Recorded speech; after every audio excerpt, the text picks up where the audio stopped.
হাসি মুখে হাত মিলিয়ে বৈঠকে বসলেও মনে হয়তো অন্য কিছু ঘুরছিল ভারতের প্রধানমন্ত্রী নরেন্দ্র মোদীর। একদিকে বাংলাদেশের সাথে সম্পর্ক ভালো করার কথা, আরেকদিকে বাংলাদেশকে বিপদে ফেলার পায়তারা করছে মোদীর সরকার। তার প্রমাণ মিলেছে বাংলাদেশের ট্রাকার ঢুকতে না দেওয়ার সিদ্ধান্তে। সম্প্রতি বাংলাদেশের ট্রান্সশিপমেন্ট সুবিধা বাতিল করে নেওয়ায় পেট্রোপোল বন্দর থেকে গার্মেন্টসের পণ্য বোঝাই 4টি ট্রাক ফেরত পাঠিয়েছে ভারত। এর আগে গত মঙ্গলবার ভারত সরকারের জারি করা 13/2025 নং সার্কুলারে বেনাপোলের উপরে পেট্রোপোলে বাংলাদেশের ট্রাক প্রবেশ বন্ধ ঘোষণা করে ভারত সরকার।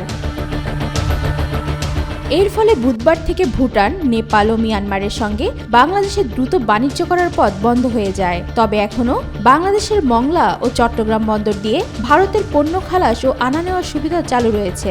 একদিকে বাংলাদেশের বন্দর ব্যবহার করে সুবিধা নেওয়া, অন্যদিকে বাংলাদেশের ট্রান্সশিপমেন্ট বাতিল করা যেন প্রকাশ্যে শত্রুতার শামিল।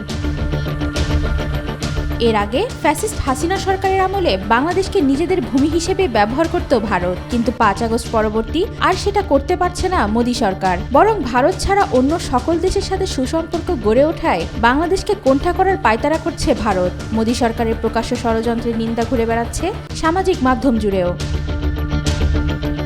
বাংলাদেশের বন্দর ব্যবহার করে 7 সিস্টার সহ পশ্চিমবঙ্গেও পণ্য আনা নেওয়া করে ভারত। এতে করে তাদের বিশাল খরচ বেঁচে যায় এবং সময়ও সাশ্রয় হয়। নিজেরা এই সুবিধা নিলেও বাংলাদেশের জন্য নেপাল ও ভুটানে যাওয়ার স্থলপথে সুবিধা বন্ধ প্রতারণা ছাড়া কিছুই না। এর আগে বাংলাদেশিদের জন্য ভিসা বন্ধ করে শত্রুতার চূড়ান্ত রূপ প্রদর্শন করে ভারত। এছাড়া হাজারো মামলার আসামি, গণহত্যায় অভিযুক্ত শেখ হাসিনাকে আশ্রয় দেওয়া, সংখ্যালঘু নির্যাতনের মিথ্যা প্রচারণা ছড়ানো, মিডিয়া দিয়ে গুজব প্রচার এবং বিনা নোটিশে বাঁধ খুলে পানিতে ফেনী, নোয়াখালী ভাসিয়ে দিয়ে নিজেদের জাত চিনিয়েছিলেন মোদী সরকার। ওয়াহিদা পারভিন ইশিতা, আজকাল।